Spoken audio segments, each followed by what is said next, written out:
Okay, I'm back again, but before we start on the cake again, I wanted to show you the finishing result of the pizza, what it looked like. There we go.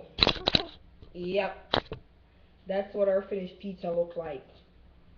Hopefully you can see it. Yep, that's what the finished pizza looked like, and you just set it aside, and we're going back on our cake right now. Not on a cake, but on our cookie. Okay, I have my battery. You can see, I'm not even taking out my mixer. I don't have no time for that because that's going to take too long. And I have to take a bigger rolling, so I'm just using my hand to mix out the egg, vanilla, butter, and sugar together. And then I'm going to remember the flour, the 2 cups of flour with the baking soda that we set aside earlier. We're going to take our time and put that in little by little, like half. Depending on how you want to do it, you can put all of it in there, but I just like taking my time to put it in because the flour get a chance to absorb in the back in the mixture a little bit better instead of swapping it and then you have white all over the place. So just mix that in. Hopefully you learn something from these videos. If not, I'm not a chef. I'm just showing you the way I do things at home. Just my little kitchen. I like being here because I like to experiment. But hopefully the next time I make a food video, it will be on some cinnamon buns or a cake or something like that. Who knows? Okay. And the batter is mixing out, see? And you're going to have the rest of the flour in. Actually, yeah. Add all of it. Your time is stirring because if you move too fast, then the white from the flour is gonna puff out, and then the whole place is gonna feel like a pot of flour and give you extra work. So you just take your time. And I'm using a wooden spoon, so you know what I mean.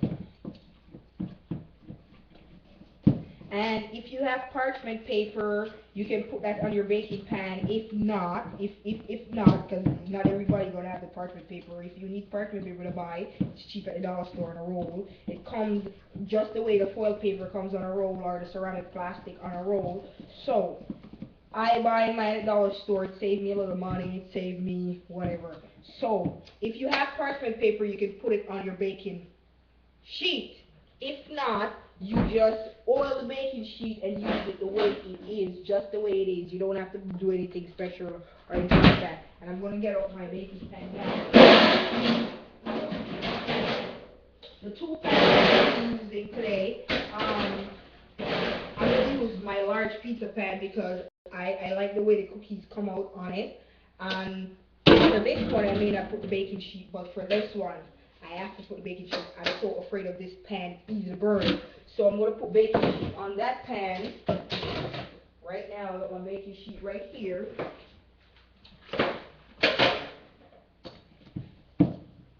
Can finish stirring the mixture. The mixture is already stirred. See, that's what I have. That's my result there. I'm going to stir it a little bit more, but first I just want to get my baking sheet all set up here. I'm going to put my ingredients over there out of the way.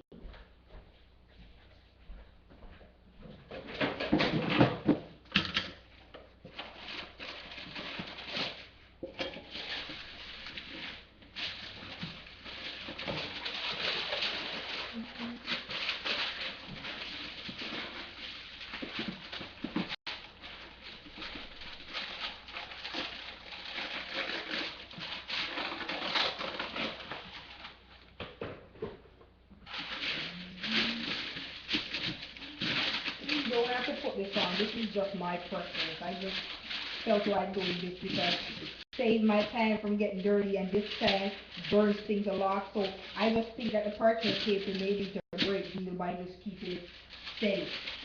That's all. You don't have to do this. You can just put your oil or whatever you think, your spray, your pan spray, whatever you use when you're baking on it. But I like using this because it just works for me, my preference. That's all. Nothing special.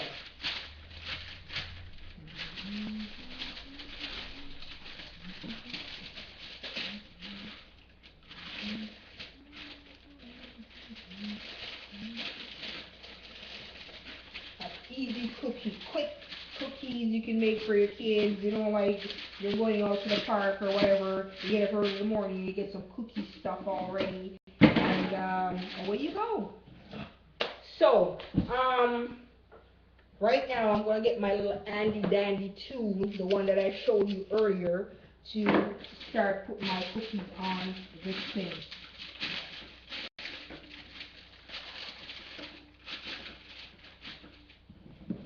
And you want to spread the cookies even throughout the pan, because I find it that when you don't put a good amount of gap in between the cookies when they start, but I mean like when they get to in the oven, they solve so fast that the cookies start stuck into each other, and that's what exactly happened to me all the time. Like happens all the time. So I'm gonna put my oven to 350 again, because it's at 270 now. I just turn it down, and 350. Okay, there we go. Get the ball rolling. To make all your cookies exact, depending on what you're using, if you're using a spoon or you're using a tablespoon or whatever, you need something to level off the top, because you want all cookies to be exact. And these cookies only take like 10 minutes. Seriously to bake. So you don't have to do all of them one time. You can actually make some today and put the batter away for another day or whatever. It's up to you. It's your preference. Actually, I'm going to make some first and see the size that they come out with this tool. And then if they're a little bit too small than what I expected, I may use the bigger one, the one similar to this one. Not the red angle one, the bigger one, similar to this one. You don't want to do that. That ice cream scoop would just spoil everything. It's too large.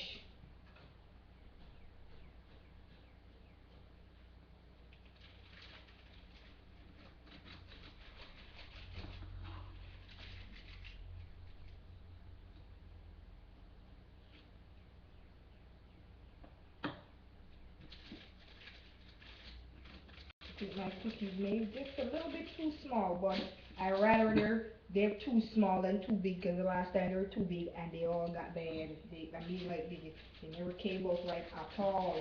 They were clumped to each other, so I had to cut them out in little squares. Instead of they come out round, they came out in little cubes, because they were all clumped together. So I had to cut them up.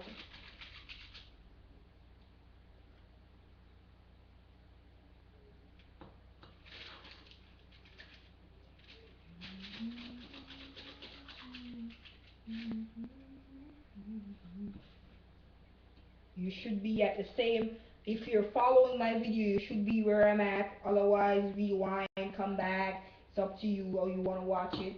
If if you didn't understand certain things that I explained, or you didn't get the ingredients right, or I didn't explain certain part right, if you want, you could just leave a comment, whatever, and I'll definitely answer back as soon as possible, or demonstrate. If it's something that I can demonstrate in a video, I'll definitely do that, no problem. Because I haven't used my webcam in a while and I want to start running it again, so it's perfect for me to just put up a video because it's easier.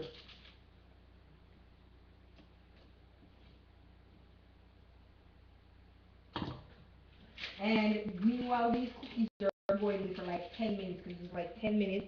I'm going to definitely, because you know when you're cooking in the kitchen, your floor, things splash on the floor, whatever. I'm going to dry off all those stuff that I already washed, put them away, and I'm going to rinse out whatever I have in the sink and give my floor a good wipe. And by the time I come back, the cookies should be ready.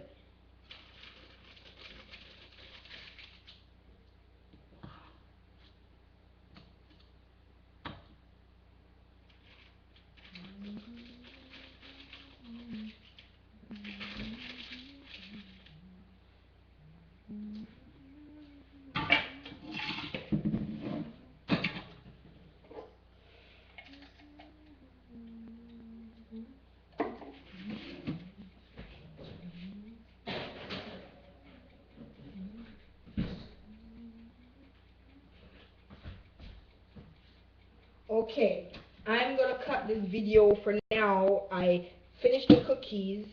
You know what? Before I put them in, let me show you the size. That's the size of them. That's my size for now, just for now, because I'm just giving it a test. I've never used my new gadget before, so I want to see the size that it came out with the cookies before I made the other batch. So I'm going to put that in the oven at 350 for 10 minutes. I've set my little chicken timer there, and I'm going to do a little cleaning up in the meantime, and I'll get back to you in a few minutes.